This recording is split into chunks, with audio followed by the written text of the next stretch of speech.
suqdatu samarqand taariikhda waa ku aragteen waxay yidhahdaan jannaatu dunyaa 4 baa la odhan jiray jannada dunidu waa 4 baa la odhan jiray suqdatu samarqand baa ka mid ahayd 4ta la tirin jiray suqdada la sheegayo waa tuulooyinka magaalooyinka yaryar ku xeerxeera samarqanda waxay yidhahdeen 5 maalmood oo aad dhan kastaba u socoto 5 maalmood socod ah ayaa beer iyo bustaan iyo dhul cagaaran ahaan jirtay waxay yidhahdeen meesheeda sare haddaad korto abidkaa saxaare iyo meel xun ishaa qaban mayso webiyadaa wada dareeri jiray dhul aad u qurux badan buu ahaa dad aad u tiro badanoo muslimiin inay degan yihiin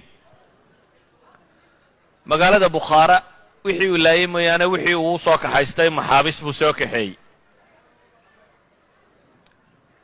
ibnu kathiir maxaabis ibnulaiir aan idhaahdo ibnulaiir maxaabistaa markuu ka warramayo wuxuu leeyahay qofkii daala inta lagu soo socdo bukhaare iyo loo kala socday qofkii daala ama socon kari waaya waa la dilaa inta kalena waa la raraa waa inay socotaa haddaad daasha oo adda wax lagu dhibo ama qaadi kari ama socon kari waydana waa lagu dilaya dee dadkii dilka ay ka cararayaane qofkii ku ruushin karaaba waa soo socday samarqando markii loo soo dhowaadayba wuxuu rabaa inuu reer samarqando bajiyo inta aanu dagaal la gelin maxaabistii muslimiinta intuu qaybqaybiyey ayuu 10kii walba calan buu u dhiibay kii ah calamadii tataarka ah 10kii qofba calan buu siiyey waxay reer samarqanda arkeenuun waddan dhan oo calankii wada sita oo soo socda waaba muslimiintii maxaabista ahayd kuwan calanka sitaa ciidamadiina waa ka sii dambeeyaan markii meeshii uu arkeen dadkii haziima nafsiya baa ku dhacay qalbi jab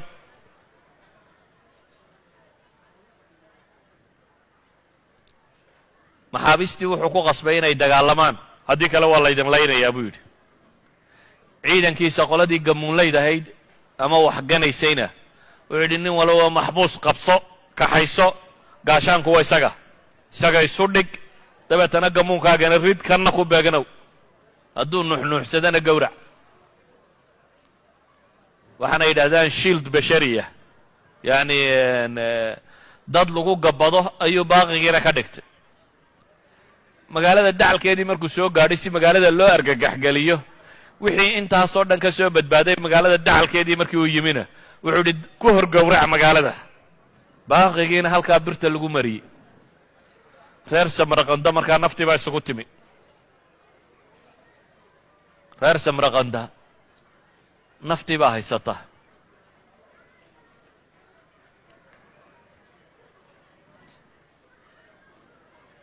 reer samarqanda waxay isku dayeen boqorkii meesha maray 50,000 oo askari buu u sii dhigay oo uu meeshan kaga tegey 50,000 ee askaree meesha joogay ee madaxdoodiiba ka tagtay iyana waa cabsadeen tiradu wax ma tarto ee dadka tayadiisa iyo iimaankiisiiyo intay alla rumaysayin baa wax badan tara magaaladii markii dhan walba xisaar lagaga sameeyey go'doomin markii dhan walba lagaga sameeyey ayuu ciidankii dhammaaye meesha magaalada lagaga sii tegey waxay ahayd inuu magaalada ka soo baxo dabadda ku dagaalamo dabadda uma bixine magaaladii gudaheedii buu galay qalcaadkii dadku ku jireen buu la galay isla markaana waxay gaansadeen go'aan ah inay isdhiibaan dabeetana dadkii magaalada joogaa ku qayliyo waxaa la isku dayay in la qanciyo fula baqa cararaya dee cidima joojin karto waa diideen waxay aqbaleen samarqanda magaaladii samarqanda la odhan jiray inay iyana dhiibaan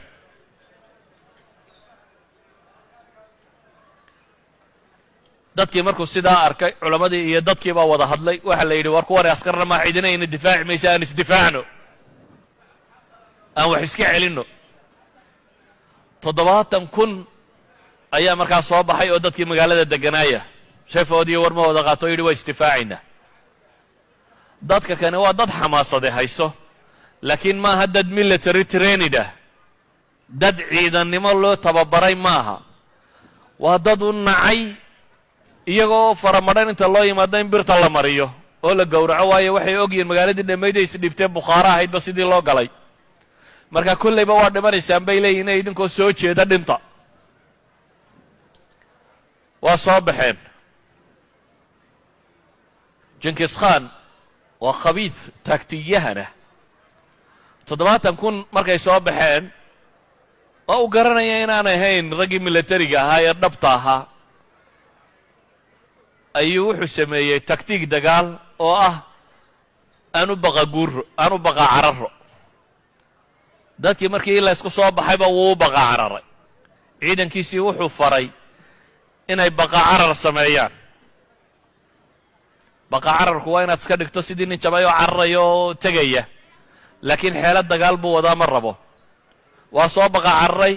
dadkii awalba xamaasadaysanana waxay islaahayeen wallahi waa kaa gaalkii idiin jabay, seeftaa lagala daba cararay, waa laga soo daba aguumay. ciidamadiisii qaybuu meel sii dhigay. dadkii markuu magaaladii kala baxay ee uu gaar ula baxay ayuu kamiinadii xagga dambe ka mareen. waxaa laga xidhay xaggii magaalada iyo midadka ay ka heli lahaayeen. dabeetana labada dhinac baa askartiisii ka gashay. 70,000 madaxa laga jaray. 70,000 ee soo baxay 70,000 madaxa laga jaray. dufca waaxida mar keliya 70,000 oo reer Samarqanda ah oo intoodii iimaanku uu ku jira wax isbaday ah iyagana la gumaaday. maxaa soo hadhay? magaaladii buu ku soo noqday markaasi oo go'doomiskii buu ku bilaabay. ciidankii 50,000 ee war dagaalama looga taag waaye gudaha ku jiray jinkis khan bay la xidhiidheen. waxay idhahdeen waa isdhiibaynaa laakiin nabadgelyana sii.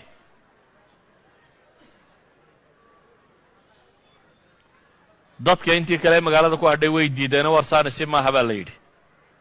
qoladii ciidanka ahayd way ku adkaysatay. tataarkuna wuxuu yidhi nabadgelyadaan ogolay. dabeetana albaabadii magaaladay qasab ku subeen. qasab bay ku fureen.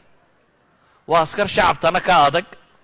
waa halkii gabayaaga carbeed muxuu lahaa asadun calaya wa fi lxuruubi nacaamatun.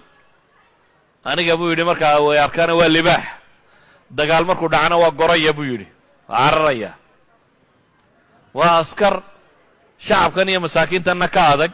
halka raggu isku haya marka la taagana calanka cad bay geynayaan.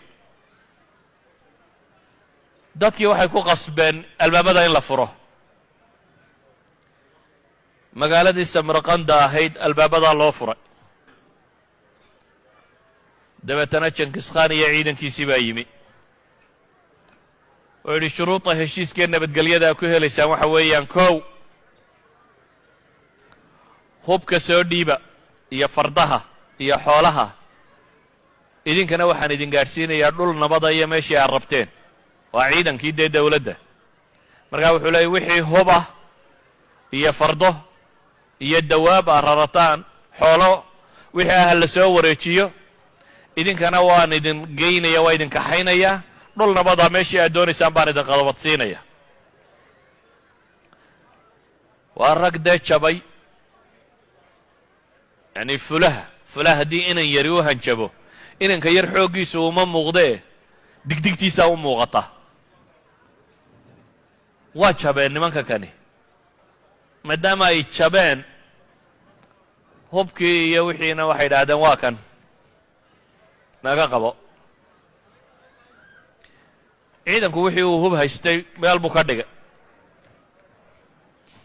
waa un nidaamkan maantaba la isticmaalay. cunaqabatayn ku soo roga, hubkaa laga dhigo, yaan waxba laga iibinin. waa kan maalinta dambena oo lagu duulaa marka wax walba wakhtiga laga dhigo. hubkao dhan markii uu ka dhigay ayuu magaalada soo galay.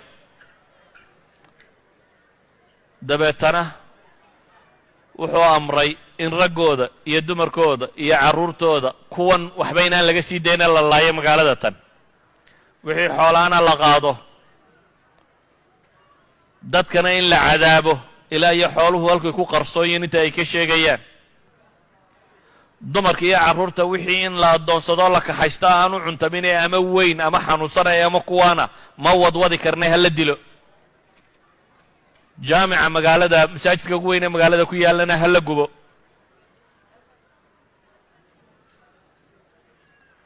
jinkis khan magaalada tan dhulkuu la sima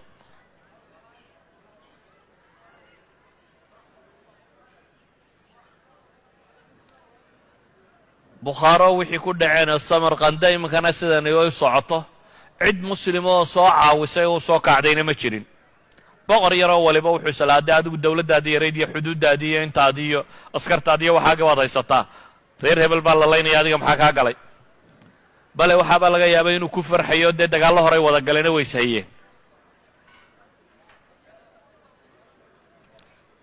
waxbaa la yaamin waa wax maanta dunida ka socda une faluujaa la liqaya inta kalea daawanaysa falastiin baa la liqaya inta kalea daawanaysa waa nafsi shay jinkis khan magaaladii samarqanda la yidhaahdo samarqand ayuu fadhiistay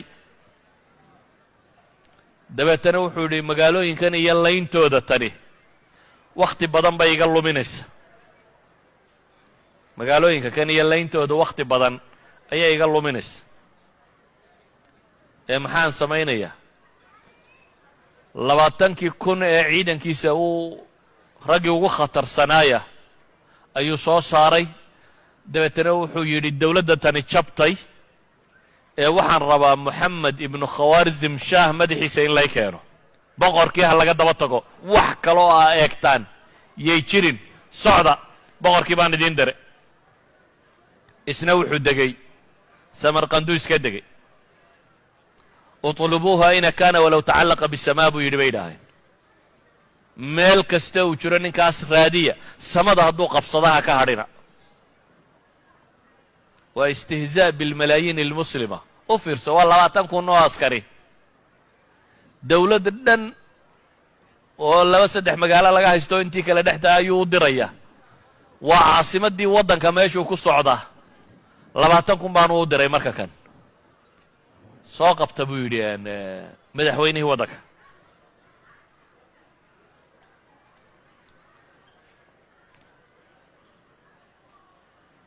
ninkii moxamed ibnu khawaarzam shaah ahaa waa kii cararay magaaladiisii orjanda lo odhan jiray buu tegey wixii uu ciidan urursan karu urursaday meeshii buu isu joogay wakhti yarba intaan la joogin waaba tataarkii oo xiimaya muslimkii oo dhan soo dhex jeexay organda maraya organda waxaa mara nahru jiixoonkaynu sheegaynin webiga markaa dhankiisa galbeed bay magaaladu ku taallaa dabeetana webiga sad weyn buu leeyahy yacni wuxuu leeyahay biyo xidheen weyn ayay meesha ka samaysteen 20,000 ee askari oo yaacayo tataarka ahaabaa soo galay dhinacii bari bayse soo taageen wabaa ka xiga magaaladii say u tallaabi doonaan qolada tani waxay arkaan mar haddii webigii weynaa dee meesha ka xiga inaan cidina doonyana ma joogaanoo meesha wixii yaallay waa laga qaaday lama rajaynaya in cidi ka soo tallowdo taktiik military bay nimankanina isticmaaleen markay meesha yimaadeen waxba waayeen looxaan bay dhiseen dabeetana harag bay ku dahaadheen loox xeedhoo kalea la sameeyey harag baa dabeetana lagu dahaadhay wixii qalabee ka qoyayay oo dhan baa lagu guray dabeetana fardihii baa laga daadegay faraskaa webiga lagu ridayaa ninkana farasku dabada qabsanaya looxan weyn iyo waxaana gacantu ku qaadaya farduhu waa dabbaal yaqaanin faraskaa dabbaalanaya oo ka tallaabaya askariguna faraskaasuu dabada haysanaya askariguna wuxuu gacanta kale ku haynayaa bahashan dhan buu jiidayaa looxanane alaabtu saarantuu jiidaya nidaamkaasay kaga tallaabeen 20,000 askari iyo qalabkoodiiba xagga shishaa loo tallaabiyey intii waxaanoo ciidani soo tallaabayaan xaggee lagu maqnaa dawladda mukhaabaraadkeedii miyaa la hurday sidee wax ahaayeen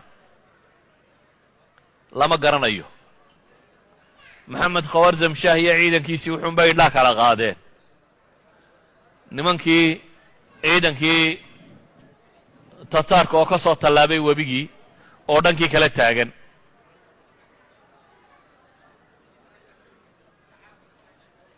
moxamed khawaarzam shaah markuu ogaaday in la soo tallaabay koox ciidankiisii ka mida iyo waxbuu kaxaystay waa dhaqaajiyey waa ka baxay magaaladii